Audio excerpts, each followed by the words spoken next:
Alright, got her slid back up under the car here, and now we're going to put the converter up there. And when you push this converter back, you got to line this stuff up. See that tab right there? It goes right there. But yeah, it'll you have to spin and push and wiggle and spin and push and wiggle, and it should drop back 3 times. You'll hear 3 distinct clicks. Now sometimes when you first put it on, it'll go right on the first one, but I should have measured the distance from the torque converter to the pump before I took it out, but when we took it out, the torque converter kind of fell off when we was pulling it out. But yeah, we'll slide it back on there and make sure we get it all the way back. If you go to put your transmission in and the torque converter is too close to the flex plate, you know that, I mean, if it ain't going up against the motor because the torque converter is hitting the flex plate, you've not got it back far enough. Actually, there should be a little space in between the converter and the flex plate once you get the transmission up in there and against the engine. But we'll slide that on. Alright, there we go. The first one clicked back pretty easy. The second one I had a hard time finding it, and then once it hit the second one, I barely even turned it, and it clicked back again. And we'll measure this distance right here. I think it's from here to here. Should be like an inch, a little over an inch, I believe. But we'll measure it. I used a straight edge here, and then measured with the other ruler right here, and I got 1 3/16. If I remember right, that's where it should be. Now, the fun part is wrestling it up on that board and that transmission by myself without the torque converter falling off. So let's do that. Yeehaw! Woo-wee! That was not easy. So what I did was I slid the transmission over and I flipped it up on its side. Then I brought the jack in, and holding this and bringing the jack in, it was hard as could be. I used these rocks to keep the jack from moving on the tires there. And once I got it on the jack, then I kind of leaned it up this way with the rocks holding the tires and slid the board in. So yeah, now we got to jack it up, make sure it don't fall off. Torque converter came out on me twice, but unfortunately it didn't come all the way off, so everything was lined up, so it just slid right back on. So I didn't have to fight with putting the 3 clicks, but let's try to jack it up, make sure it don't fall, and try to center it the best we can. And then once we get it so far up, we'll go ahead and put our transmission lines on. Might go ahead and do that now if they'll reach.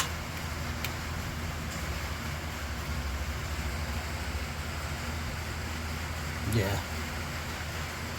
Once we get it so far up, we'll get those started anyway, just be easier. And then we'll send her on up. Make sure you don't catch any wires up here at the top. Make sure we don't catch any wires. All right. Hopefully I jack it up and it's balanced. If not, they're gonna fall. All right, I about got her in there. So I was holding the transmission here with both hands. Then I had my leg up over the jack, jacking it, and holding the transmission right here. And then if I needed to, I can slide it back and forth this way on the wheels. But if I needed it to go forward, I was taking the screwdriver, sticking it right there and just prying up, pushing it forward. But I think it's sitting a little crooked though, because my pin's lined up on this side but I'm too high on the other side, so we'll see what we can't figure out there. Now I got Jacob to help me a little bit. The yeah, where I had to go over the flex plate. Plus there's a wire harness up there wanting to get in between the engine and the transmission, so I got him to come help, and we got one more bolt to go, and yeah, tightening up this one in the middle. And then we'll put the trans lines on, the dipstick in, trans brake solenoid, yada yada yada. About got her licked. Where do we leave off? Dipstick tubes in, all the transmission bolts are tightened, solenoid for the trans brakes in, tightened up. Put the catch can back on it. I accidentally left these bolts out, so I had to take those out of that side, put them on. I thought this was where the shifter cable went, and it wasn't, so I had to take those out of that side and put over here. I got the cross member in. All them bolts are tight. All those are tight. All these are tight over here. And then we're gonna toss the shifter linkage on, put the drive shaft in, and then lastly we'll put the torque converter bolts. I just noticed something. Without that transmission shield in, some of these bolts ain't tightening all the way up. That one at the top looks like it did. We'll have to put a washer on that one or cut that bolt down. Let's see what the other side looks like. But anyway, I got the torque wrench out and I torqued those two. While we're over there looking at those, we'll put the shifter linkage on and torque those bolts. Oddly enough, all them bolts are the same size. I'll zoom into for you. But yeah, those had a flex shield on them. The flex shield didn't bolt right there.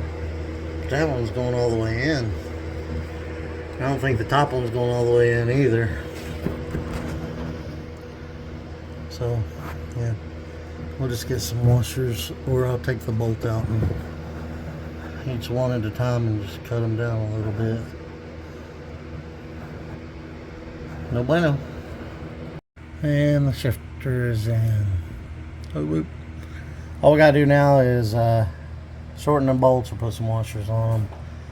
Put the torque converter bolts in, which I'm gonna have to take the starter off, disconnect the battery, take the starter off, and then put the drive shaft in. We'll be done. Put some fluid in her. All right, got the drive shaft in, and I got the starter out. Now we're going to put the torque converter bolts in it.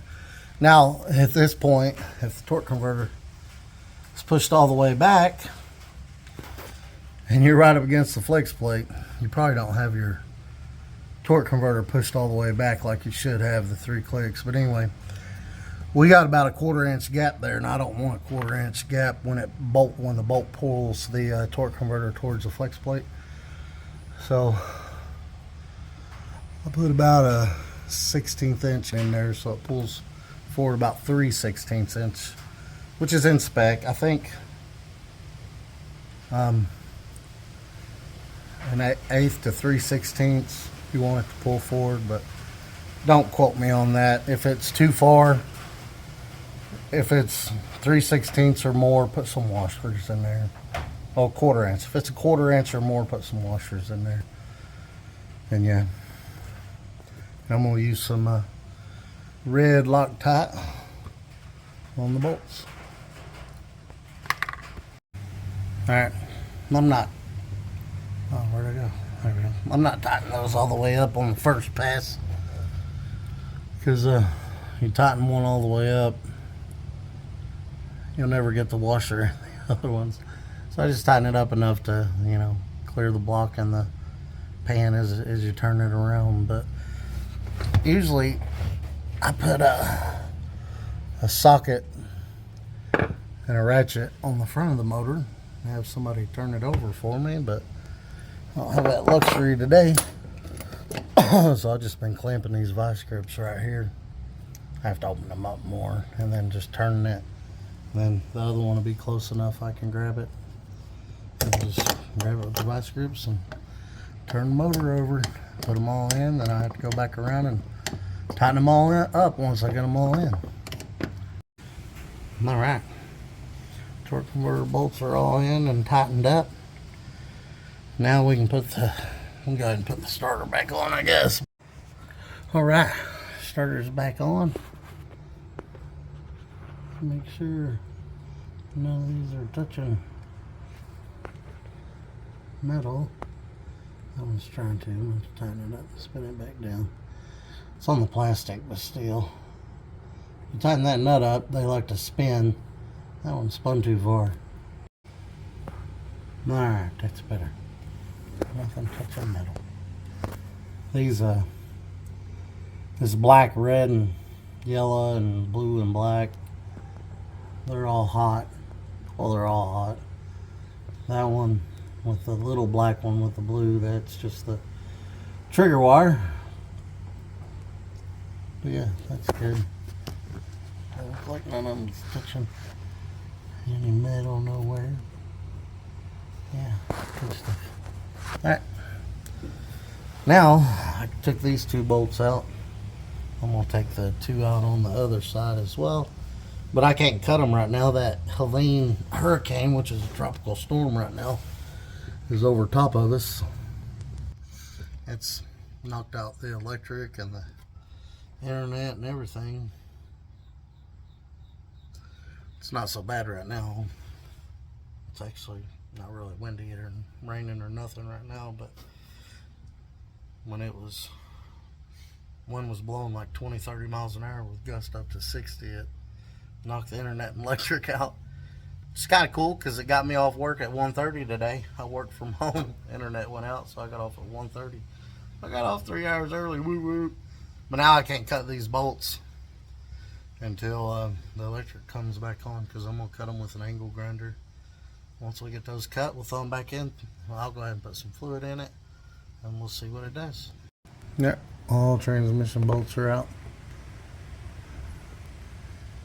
Transmission won't go nowhere. It's on these dowel pins, and the cross member is in, so it can't slide back. But something else we can do. Last time we was at the track, we was having some fuel pump issues. I think it's because the tank was so low, and see how the tank sits lower than the sump? I'll show you that in a minute. I think there was just wasn't enough fuel in the tank, but I'm gonna take that filter off and check it anyway. But yeah, if you look at that pump, or the sump, see the sump up here has holes in it, but look, the tank goes lower than the sump, so there's only about 5 gallons in it. If 5 gallons are just chilling back here, it'll never really make it up to the sump for it to get out. I think we just ran it too low. It was pretty low. I think we need to make sure we got at least a half a tank or more in this thing before racing it. But I'm gonna take the filter off and check it anyway. And then on our bolts, we got our bolts right there. We need to chop off about that much of each one. And about right there. Yeah, about right there. Of each one. Put those back in. I took them all out. Transmission ain't going nowhere. Let's see what this filter looks like. I took a E85 bath under there. But yeah, that's a 5 gallon and that's a 2.5. So 7.5 gallons came out of there. So surely it ain't the sump, because all that come out flowing really good. And here's the filter. I mean, it is dirty, but it ain't that dirty. Not dirty enough to cause those issues. But we'll clean everything out and put it back on and put even more fuel in it and Hope for the best. I don't even know where this gasket looking material come from. Oh no, that's rust. Huh. Hopefully none of that got up in the pump. I mean, it is a little dirty, but it ain't real bad. I'm gonna blow it from the inside out with some carburetor cleaner.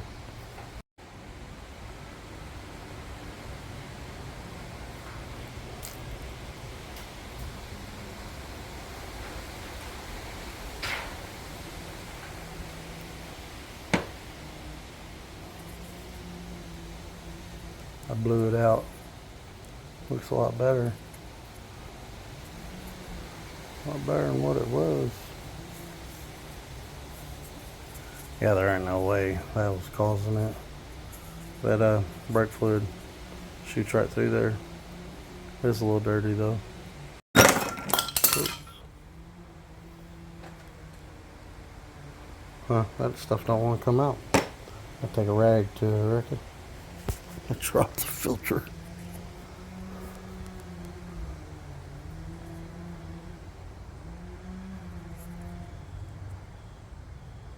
Yeah, we'll see what happens. Looks pretty clean to me. Let's zoom into it. Yeah, looks pretty clean to me. I got it out the best I could. But we've had problems with that Aeromotive eliminator pump before. It used to it when we first got it. I mean, when we first got it, it would run, then it would just quit for no reason. Then it would run, then it'd quit just for no reason. And then we sent it back to Aeromotive to test it, and they sent it back to us and said wasn't nothing wrong with it. I have it on video of it quitting just out of the blue. You turned on it and just quit. I got that on video. So they can't tell me nothing was wrong with it. That pump's probably crap. I don't know. We'll put it back on. We'll put more fuel in it and we'll see. That tank is pretty big. Maybe 7 gallons. Wasn't enough to fill the back. Well, it came out the hose. It came out the hose that goes to this. I unhooked the hose that goes to this and it just started pouring out, and it poured out 7 gallons. So it was getting to that sump. I don't know. I guess I'm done for the day. I need electric to cut those down. And I want to blow some air through there. And I can't turn the compressor on because I ain't got no electric. Because it's a storming outside. Well, it's not right now. Wind's just blowing a little. But it's stormed all day. High winds, rain, and knocked tree limbs and branches down everywhere. A while ago I could hear some chainsaws going off. But yeah, most of that pile is what I picked up out of the front yard. And then the neighbor's yard. I don't know if you can see over there. But yeah, all them's are tree branches that fell out of the tree. There's a bunch of them. There's one even stuck up in the tree. Oh, that's our tree. They had one stuck up in the tree. Oh yeah, there it is right there. And then they got another branch falling off in their front yard. And this is the road right behind my house.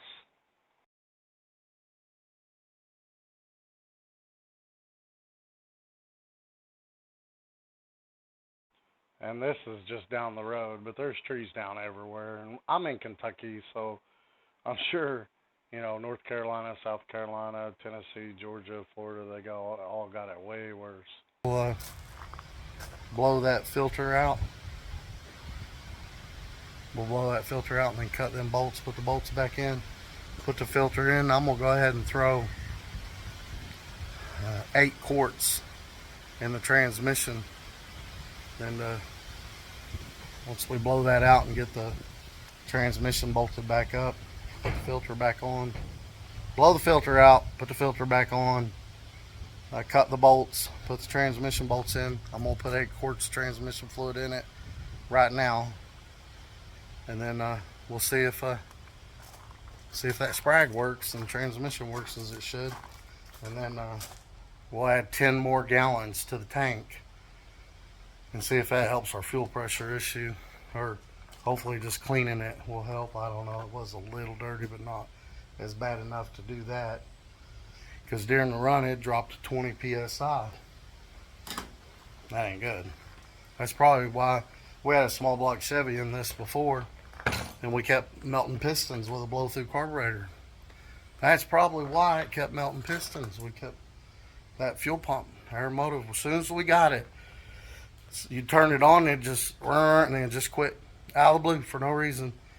And then if you turn the key off and on, it'd come back on, then it'd quit again. We sent it to them. They sent it back and said wasn't nothing wrong with it. All right, took the angle grinder. We cut these bolts down about 5 millimeters. About 5 millimeters. Those are transmission bolts, they were too long. We used to have this on there, transmission shield, and they weren't too long when that was on there. And put the air filter back together, but I sprayed it out with some compressed air now that I have electric. Ooh, the fan's running. So we'll put those in, put this back on. Put about we're gonna put 15 gallons of E85 in it, and then put it on the ground, see what it does. All right, it's back on the ground. I primed the pump a few times, checked for leaks, didn't see no leaks.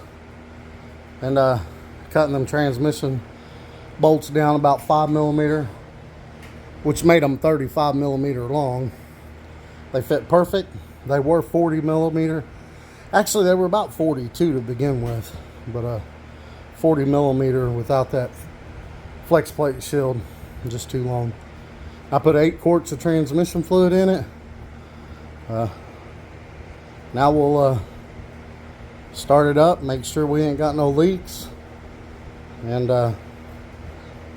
check the fluid level, see where it's at. It's been sitting a while. Wonder how good it's gonna start.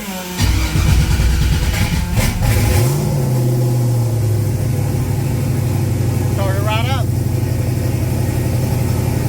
Do we got any gears though? Oh yeah, we got gearage. Pull it out and let it warm up. See where we're at on our fluid level. If it don't start pouring the rain on us, it's been raining. And we got plenty of gas now. Alright, it's been running a while. I think that's as hot as it's going to get. It's 173. So let's check to see what the fluid looks like now. I hope it's close because I don't have any more transmission fluid. I'll have to go get some more, but we can't drive it anyway. It's raining, and for us to be able to check that second gear, we got to be able to get on it in first, then go to second. We'll test second just to see if it'll pull us in, but it would do that before. It would just underload, it wouldn't go from first to second. Well, it's a little over full. I don't know if y'all can see that or not, but it's right there. Well, it drained down. It's about right there. Don't want to focus. Right there's the fill mark. Oh, there it goes. And it was about right there. So it's about a half quart full. I'm just going to leave it like that. It won't hurt it to run it a half quart full. Now, I don't know if you guys ever noticed or not, if you follow the channel, but that pump, it used to go, now it's a steady, maybe that filter was a little dirty, I don't know. Or maybe it just didn't have enough in it, I don't know, but it's a constant now. And if y'all looked at that screen of the Hall Tech there, the pressure is usually at 50, say like 59 to 62 now, so which the computer is self-tuned for that. That won't be an issue. So hopefully that's fixed. But we'll have to wait till the rain quits. It's pouring rain. Well, not pouring rain, but it's raining. But yeah, slicks in the rain ain't fun. Plus getting on this thing in the rain, even with street tires, isn't fun. But let's roll through the gears. We already know reverse works. There's drive. There's second. There's third. It works. Nothing sounds funny. Like before, when you put it in third, it'd make a screeching noise.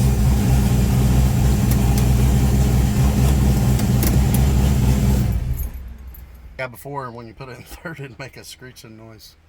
But yeah, I run it right here over the boards for a little while. There wasn't no fluid on the boards, so it ain't leaking.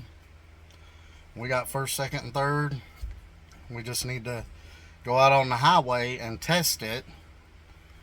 Or on the road, whatever, and test it from first to second, getting on it a little bit and see if it'll change. I'm sure it will, but I wanted to do that today, but freaking rain. But I know this is a long video for what we was doing, but you guys, thanks for watching if you hung in this long, and have a great day.